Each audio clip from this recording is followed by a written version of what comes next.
Nebraska has one of their biggest games of the season this Saturday. The Huskers take a trip to West Lafayette to take on the Purdue Boilermakers. So in today's video, I'm going to give you a complete preview of that game. What does Purdue bring to the table? What does Nebraska need to do in order to win this football game? And everything else you need to know. So really quick, we have a lot to discuss today. If you're excited about watching Nebraska play football this Saturday, I know I am. Hit that like button. And hey, if you're new to the channel or a returning viewer, make sure to subscribe. I post daily Nebraska football content.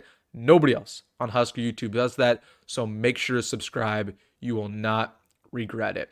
But without further ado, let's get into it. Going over this matchup, Nebraska versus Purdue, the Huskers versus the Boilermakers. So this is a big game for Nebraska for a multitude of reasons. Number one, this is their first road test of the season. We played 4 consecutive home games to begin. Now we take our first trip. And number two, you're coming off your first loss of the season. And how Nebraska plays in this ball game will really dictate how the rest of their year goes. So let's start it off with Purdue. Their head coach is Ryan Walters, his second year with the Boilermakers.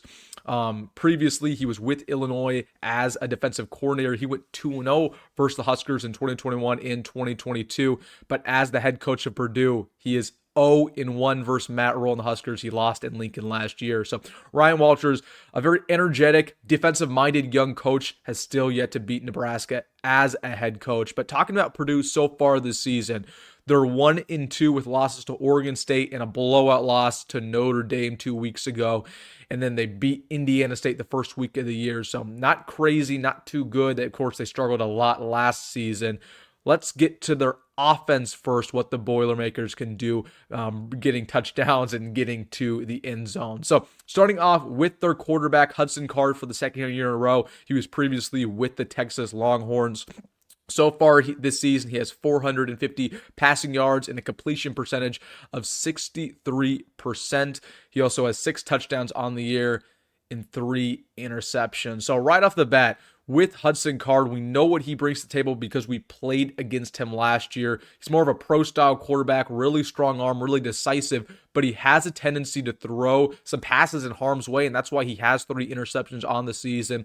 He's not necessarily as mobile as Luke Altmaier was last week for Illinois, so we don't have to be concerned about that, but he can scoot if needed. But really, Hudson Card, nothing crazy here, nothing yet you're really too concerned about. He's fine. He's not a train wreck of a quarterback, but he's also not going to be the number one reason Purdue wins this football game.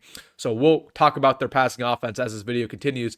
But let's get to their running offense because this is what Purdue wants to do in order to win. Now they're led by Devin Mockabee for the 3rd year in a row.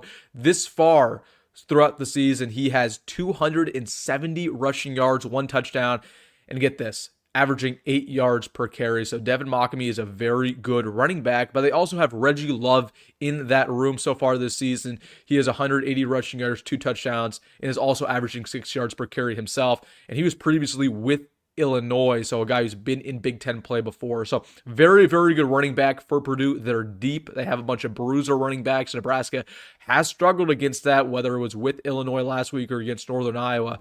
And Purdue also averages 180 rushing yards per season. That's one of the better in the country. So Nebraska, that's going to be a big focal point for them. How can they stop this rushing attack? Because it's very deep, it's very talented, and they've honestly had some success throughout the season getting that going. Let's take it back to the passing offense. We talked about their quarterback. Nothing crazy there in Hudson Card, but the receiver room is also not very good. Now, the receiving leader is their tight end, Max Clare, with 150 yards. The receiving leader in that wide receiver position is Jamal Adine with 77 yards. I will say this about Purdue. They have size in that wide receiver room, but besides that, it is not very good. They don't have speed. They don't have explosiveness. They had some dropping issues those first couple weeks. I'm going to just say something right now. I think this is the worst wide receiver core we might play for the rest of the season. So Nebraska needs to take advantage of it. This passing offense for Purdue is pretty bad. Really nothing we need to be concerned about. Talking about their offensive line, not crazy. Again, they have a really good offensive line in terms of getting the running game going, really good in that run department, had some pretty solid grades according to Pro Football Focus. But in the pass pro, one of the worst in the Big Ten. Again, their quarterback Hudson Card has got on the ground a couple too many times in Nebraska. Again, that's going to be a focal point. How can they get to the quarterback? So nothing really you're going to write home about this offensive line. Not one of the better in the Big Ten, but not a train wreck in and of itself. That is their offense. Of course, they're not going to try to surprise you in what they're doing. They're going to try to run. Nebraska needs to stop it. Let's go to their defense because this is supposedly the better unit of their team. Ryan Walters is a defensive-minded head coach. He had a great defense with Illinois. He's trying to bring that to Purdue, and they've had mixed success, to say the least. Let's talk about their defensive line. I think their defensive line is actually pretty good in the pass rush. They have 8 sacks on the year. So they can get to the quarterback. That's a pro. But with that being said, they cannot stop the run at all. Okay, I'm going to throw out a stat at you. They have given up 351 rushing yards a game in the first 3 games of the season. That is the worst in not only Power 5 football, but Division I football, period. So Purdue has one of the worst rushing defenses in all of America. That's thanks to their defensive line. That's thanks to their linebacker core. We go to their linebackers. There's only one guy that really moves the needle for them. It's Kydron Jenkins. He has 2 sacks on the year, 2 coming against Oregon State last week. But besides him, that linebacker core is not very deep either. He led the team in 16 tackles last week as well. So watch out for Kydron Jenkins. But the main thing I want you to remember, pretty good at getting to the quarterback. Really bad at stopping the run game. Talking about their secondary, this is honestly one of the better secondaries in America. They only give up 170 passing yards a game. That's top 20 in the country. They're led by Dylan Thieneman and Antonio Stevens. Really good tacklers, get pretty good in coverage. But I will say one thing about their secondary and their defense as a whole, and this is uncharacteristic for a Ryan Walters coach defense, they don't take the football away. On the season, they have 0 turnovers defensively, period. They have 0 interceptions, 0 forced fumbles. That is a very interesting stat from a defense that's supposed to be one of the better in the Big Ten. So honestly, their defense, if they can't stop a rushing attack, they won't be able to stop anything. I'm not worried about this defense. I think it's one of the worst in Power 5. For that reason, I don't think this is a very good team. Purdue is not good. The record indicates that. I think they're probably going to finish with 3, 4 wins on the season.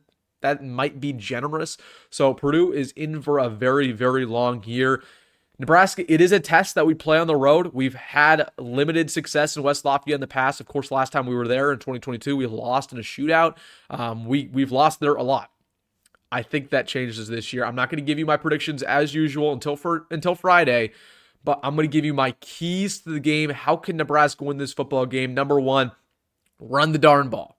This has been my key for 5 straight weeks, and it's not changing anytime soon, especially against a team like Purdue because they have a terrible running defense. They can't stop Dante Dowdle. They can't stop Emmett Johnson. They can't stop Ramir Johnson. So run the darn ball, control time possession, don't turn the ball over. That's my number 1 key to the game. And if you can have even a little bit of success running, it's over. You're going to score almost every single time you touch the football. Number 2, in that same grain, I want you to run the football, but I also want you to stop the run because Nebraska's really had limited success stopping it, especially the last 2 weeks. We really struggled against Illinois in the second half of that ball game last Friday. You got to stop Devin Mockamy. You got to stop Reggie Love because their passing offense is horrendous. I don't trust Hudson Card. I don't trust their receiver core. So if you can force them to pass and just shut down their running game a little bit, it's over. It's over because they can't score points on us. So you got to stop the rushing attack. I'm expecting guys like Tyler Robinson, Jamari Butler, John Bullock to all have big games in order to do just that. Third key to the game, you got to stop these penalties. These little tic-tac penalties that are killing Nebraska time and time again. These false starts, these offsides, these holding penalties, these blocking the backs. I thought that we would clean up this issue before the Illinois game. We didn't. You got to believe that it has been a focal point throughout the week and throughout practice. For that reason, I think we stopped these penalties, but that's a key of the game. You just can't have that because every single Big Ten team you play, they're going to try to take advantage of that. Number 4, Nebraska needs to stay hot and start hot. So again, not only do you want to stay hot throughout the game, but you need to get going right when there's the opening kickoff. You need to get that football and score. Nebraska scored on 3 of their 4 opening possessions. You need to do that versus Purdue, and you also just need to be consistent. Okay, going into the second half, you need to keep putting up points on the scoreboard. You can't have these possessions where you have 3 and outs or you turn the ball over or the offense just has no identity. Okay, you need to stay hot offensively. This needs to be a game where we not only win, but we give our fans, we give college football a little bit of a statement that, hey, we're here and we're here to stay. Fifth key to the game, make your darn field goals. This should not be a shocker. Tristan Alvano likely will be back for this ball game. Again, I don't trust Tristan Alvano. I don't trust John Hall. I don't trust anybody in this kicker room, and I don't trust our long snapper. But please, please give me a reason to believe again. Give the fan base a reason to believe again. If we have a field goal, nail it, because we're going to need that going into the rest of this season. But all right, that is my keys to the game for Nebraska versus Purdue. Again, I'm going to save my predictions until Friday like usual. Let me know down below, what are you thinking about this Purdue team? Do you think Nebraska gets it done? Let me know in the comment section. And hey, if you made this far in the video, make sure to hit that like button and subscribe. And as always, folks, go Big Red, go Matt Rhule, and see you in the next one.